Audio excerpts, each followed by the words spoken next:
So, you know how people usually like talking about how, there's beautiful and there's ugly. And it's usually bad to call someone ugly, but it's even worse to say that they look okay. Like, it kind of made sense. Kind of. Because you could look at somebody and be like, you know what, they don't look too good, they don't look too bad. So they're kind of in the middle. But it's bad because you don't know what to tell them so that they can improve it if they can. And you don't know whether to tell them that they look good because you feel like they don't look that good. And it's made sense for quite a while. But I think I officially found a term that's even worse than being called okay or ugly.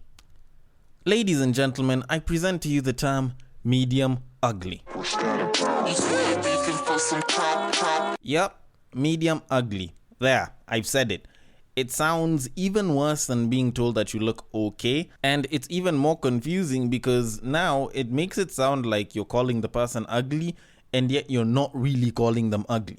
Because I kid you the hell not. Like, when someone had brought up this statement of being medium ugly and was asking what it's about on Twitter, because this is exactly where I got it from, the replies that I got were very interesting. So someone was saying that, when you look at them in one angle, they look hot. When you look at them in another angle, they don't. Which is a bit confusing because that's kind of the same thing with sex.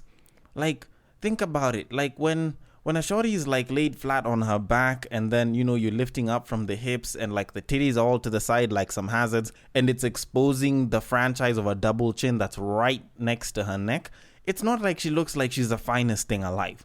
But if you put her in doggy style position and you're looking at her at the mirror and shit, then it kinda does look really, really good. Especially if you can see the booty moving and shit. And, like face down, ass up and all of that. And that's completely normal. But it doesn't exactly answer what medium ugly is. So let me take another definition that someone else brought in there. And it was someone that's not conventionally attractive, but you'd still get with. And that seems like it's something that, makes a lot of sense. It's something that you thoroughly believe in. Except that that's usually the case whenever a guy goes out to the club, has one too many, and then it becomes a case of you going to bed with Rihanna and waking up with Shaka Zulu, which isn't exactly what you'd find to be quite convenient. That's the statement that usually comes out to say beauty is in the eyes of the beer holder. Thus, the more beers you take, the more beauty you will see in people. So, in a sense, it is very, very hard to describe. But after doing a little bit of research here and then a little bit of introspection, I think there is a much better way to define it. Being medium ugly is pretty much the idea of saying that, you could be ugly, but you're not. And you could be fine, but you're not. So the best way to know is to introduce a set of variables. So if you put her between a bunch of 1s, 2s, 3s, and 4s, then she will look like she is extremely fine and she is way hotter than all of them. But if you put her with a set of 7, 8s, 9s, and 10s, then she will look like she is a little bit lacking in the looks department. Thus, she will look a little bit ugly. So, taking that little bit ugly and using it as the basis of saying medium instead of little bit, then you can say that she is medium ugly. And just like that, I think I have explained it in ways that people can actually understand. But anyways, that isn't the only thing that I would like to explain to all of y'all, because we do have a podcast to get into and I have a bunch of different things that I would like to explain and discuss there.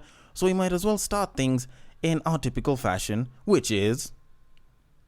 Welcome to Breaktime on Westside, your number one Breaktime podcast, coming to you from Nairobi, Kenya. The man on the mic is a man who still wonders why oral sex doesn't give a body count. He's a man who still believes that jumping to conclusions is a form of cardio. It is none other than your tall, dark, and above medium ugly man, Sir Denver B.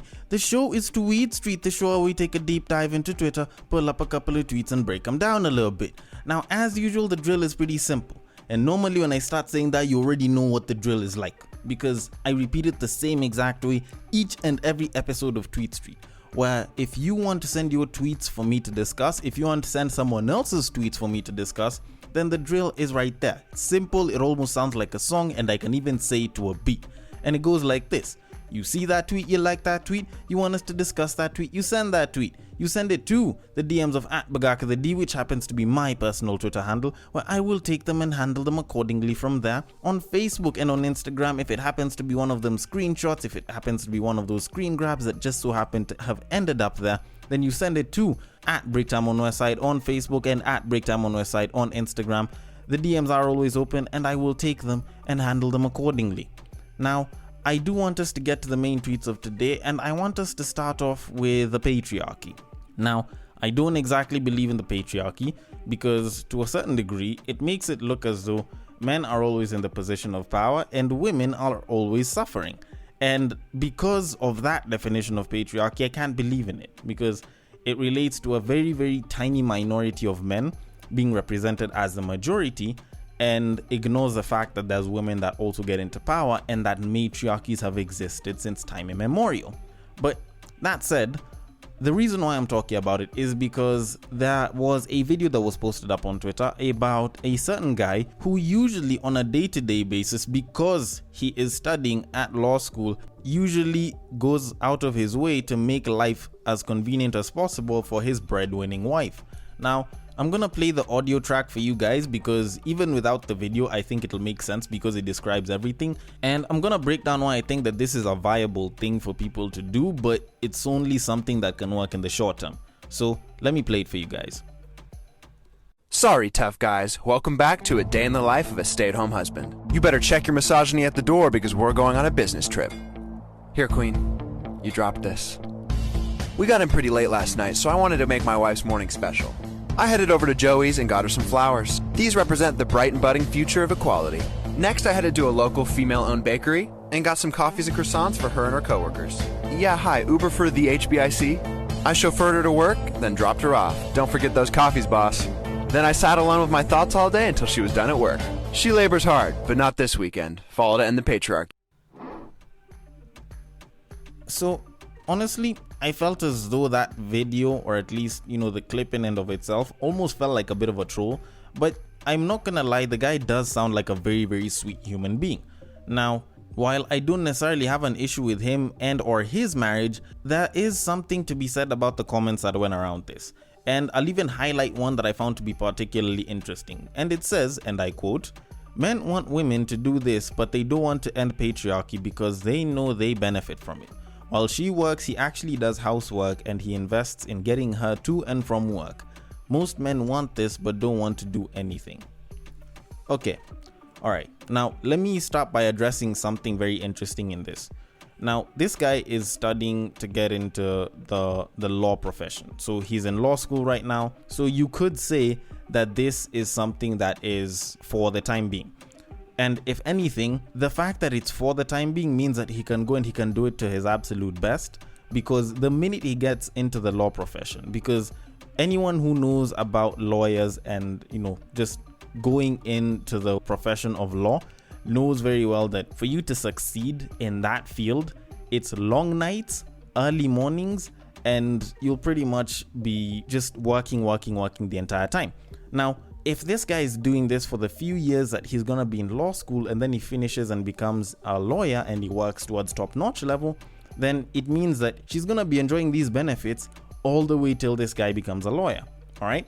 Then on top of that, I feel as though he is quite inefficient, because why take 2 trips with a car when he can just let the wife go with the car and come back with it, instead of him having to drive her to work, drive back home, drive to her workplace again, pick her and drive back home. So essentially, she's gonna end up paying more for fuel. All right? But here's my issue. While a good chunk of women would like to say, oh, if men could do this, the world would be a lot better. The reason why a lot of us guys usually don't end up like this is because the so-called gender roles that you're trying to fight exist for a reason. And if most of y'all individualistic, slightly less cultured people actually understood why gender roles exist, then it would make a lot more sense why this guy is expected to be out in the world working his ass off to bring the bread back home and uplift his family status, and his woman is supposed to be making sure that the home is well taken care of and making sure that he can come back home and have a good rest, have good peace, so that he can get up and go and fight out in the world a lot better the following day.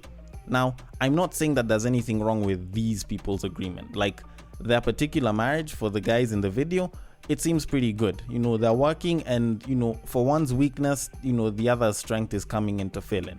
And I totally agree with that.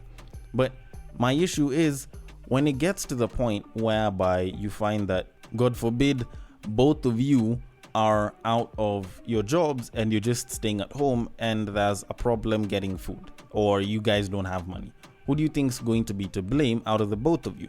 Normally, it's going to be the man, because he's expected to bring the bread back home. Like, that's his role as the man of the house, the leader. His job is supposed to be to get up and go do something and make sure that there's bread back home. Now, essentially, if your parents were to visit the house and find that it is dirty, it's disorganized and everything is thrown everywhere and the kitchen door is open and all the dishes are laid out, then the person who's going to be held accountable for that is the woman. Because at the end of it, it's not like each of these people, much as they're individuals, will function individually. When it's a partnership, you guys are supposed to function as partners. Now, the whole idea that, the patriarchy this, the patriarchy that, I feel like it's just a bunch of people who feel like we as men don't do enough to help them as women. And essentially, we do a lot as men, it's just that you'll never see it because half the time, it's required in fairly extreme circumstances, say in cases of protection, and a lot of other times it's stuff that you won't see. So when you get used to the man bringing the bread back home, even though you make your money and he's handling most of the major bills, then you won't really notice that he's been doing all of that. You'll say that you want him to contribute to washing the dishes, to cleaning the house, to feeding the dog, to, doing a whole lot of house chores, even though he'll probably be the one who'll fix the bulbs, probably fix the plumbing before the plumber gets there, handle a lot of the electronics, and, maybe cut the grass if there's grass to be cut. So, in a sense, I still feel like these guys have a very good partnership and they're doing really well for each other. And I do think now more than ever, guys actually do help out around the house in terms of assisting their partners. But then again, most times you'll never really think a watchman is useful up until the thugs come to the door. Take that how you will. Anyways, we should move it on to the tweets. So on to our first tweet. Men are funny. They've been cheating up and down for centuries. Now small Oloni thread has rattled them. Love to see it. Alright, so to give a bit of context to this, so there was this thread that was released on IG, actually was a bunch of story threads and also on Twitter, by a certain woman called Oloni on IG and on Instagram, who happens to be a sex and relationships expert. And it was essentially women opening up to the fact that, they've been having guys that they've been smashing while the boyfriend is around. And sometimes, whenever she's saying goodnight to you, but, she's opening up them legs and spreading them cheeks for another guy who's about to go in. And if anything, it's led to people being a little bit more suspicious of when their girlfriends are like, I've gone to see a friend, I'll talk to you in the morning. Like, it's really gotten a lot of guys rattled, the kind of threads and the kind of messages that they've been seeing online of late. And to a certain degree, I can understand why.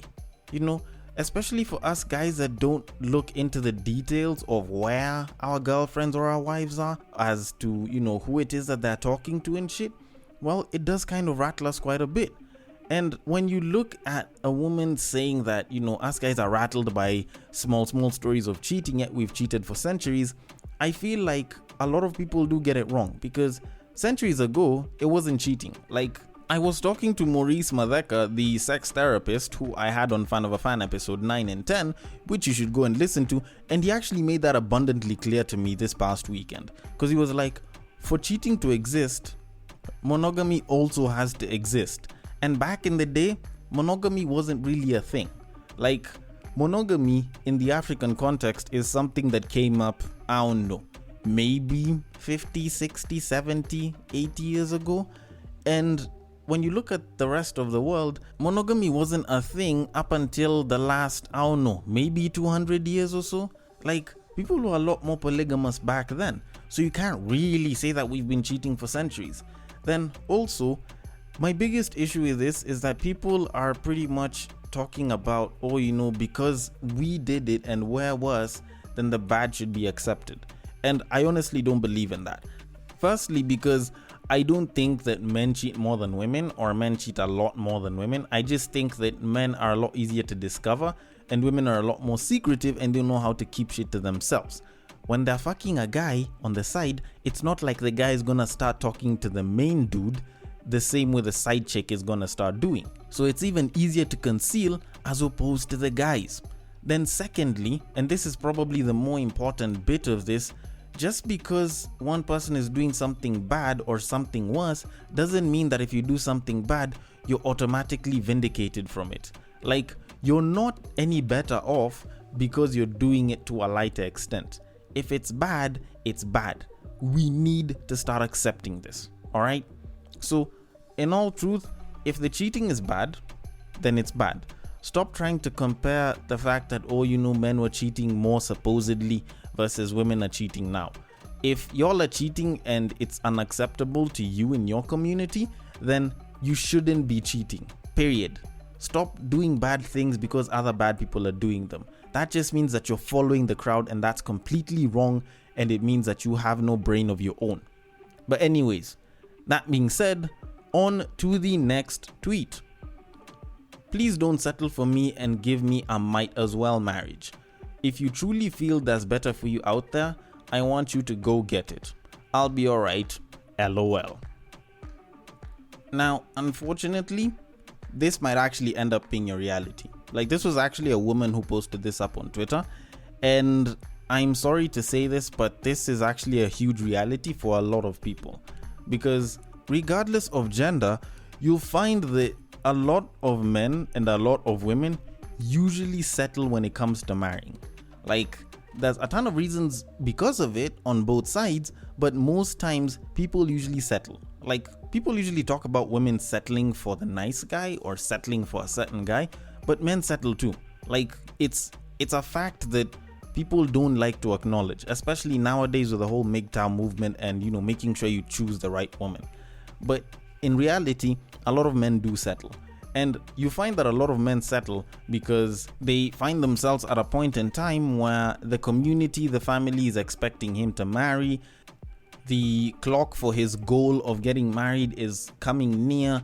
And you find that a lot of these guys say they were working hard, they were doing their thing all through when they were young, into their 20s, and they're say 25, 26, 27, and it's like they have to be married by 30.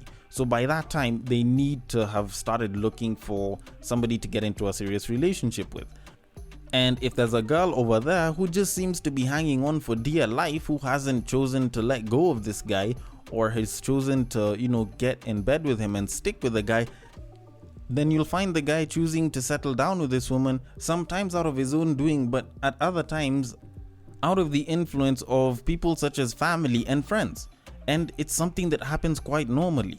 There's also the cases which are actually reducing nowadays of you hit a babe, she gets pregnant. And usually after that, you find that a lot of families, a lot of cultures will have you marrying the woman such that you end up just creating the family and getting into the marriage very, very quickly.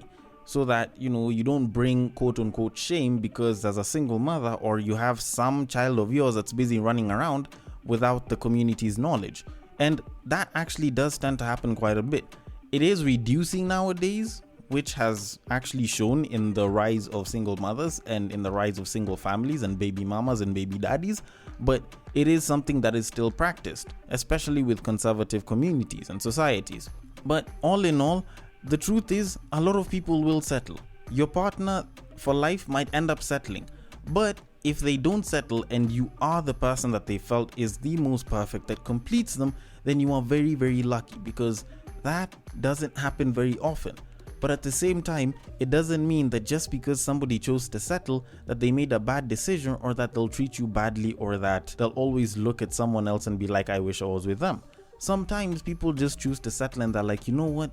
I'm happy that I actually made the choice and that I was influenced into settling, because otherwise I probably would have fucked up. Anyways, that said, on to our final tweet. We celebrate absurdity, brag over hurting people, grown men wanting to be bad boys, old women jostling to be bad bitches, and doing the most to hurt each other. No, I cannot relate. I care for kindness, I practice honesty, I love laughter. I'll never partake in that loony circus. Alright, so normally I'd want to agree with such philosophical statements, but I kind of agree and I disagree. Now, we don't necessarily celebrate absurdity, at least as guys. I think for a lot of us, we usually adapt to the environment that we're in and the situation at the time. Now, I can very well use this to explain the whole bad boys situation that's been around there. Now, what has been happening for a very long time is normally you find a guy being very nice, being very sweet, being very good, being very kind, going to try and get the babes. And he'll feel like he's making moves, but guess what? The guy that usually ends up with that same babe is the quote-unquote bad boy. He's the one that seems a lot more disrespectful. He's the one that seems like a bit of an asshole, and he's the one who won't dress up to go and see her during a date or to take her to a certain performance. And guess what? Because of that, a lot of guys have started becoming more of bad boys. Guys are celebrating toxicity because it's the so-called toxic guys that are ending up with a lot of these babes. Now, obviously, that kind of reaction will create a ripple effect. Now, because of that, you will find that there's a lot more toxic guys that are treating their women badly. And because they're treating their women badly, and these women are like, you know what, I'm tired of getting my heart hurt, then they will, in their own right, also choose to go for the bad bitch route. And normally what happens then is they will go and they will hurt a bunch of guys' hearts, creating more toxic guys who will end up hurting more nice women and then creating more toxic women. So it's a cycle. But I will start to come in and defend and say that for us to reduce and get rid of the bad boy persona and the bad boy mentality and the toxic niggas that exist, then we need to create an environment whereby good guys actually get the girl, and not necessarily the bad boys that will go hit, then leave it for the good guy to come last. That way, we can reduce the number of bad boys that are out there. Now, with the bad bitches, it's a little bit harder because if you try doing that, I don't think the bad bitches are going to start becoming good ones. But at the end of it, I feel like the best way to live, because of the society that we're in, is to kind of embrace both. So instead of becoming the good guy, you can continue being a dick out in these streets. But the moment you become the boyfriend, become the sweetest, most loving, most caring person you can be. Because in essence, we were all trying to be bad boys just so that we can get the girl. But anyways, there's lots of ways that this can be solved, and I want to hear each and every one of yours. On Twitter, it is at BagakaTheD, which happens to be my personal Twitter handle. On Facebook, it is at Breaktime on Westside, and on Instagram, you can slide into my DMs, which is at Breaktime on Westside as well. Thank you so much for listening all the way till the end, and if you are listening through Castbox, feel free to drop your thoughts and comments below. And if you feel like dropping a rating and review on Apple, you can go and do that right there. Thank you so much for listening all the way till the end, and I will catch you guys on the next break.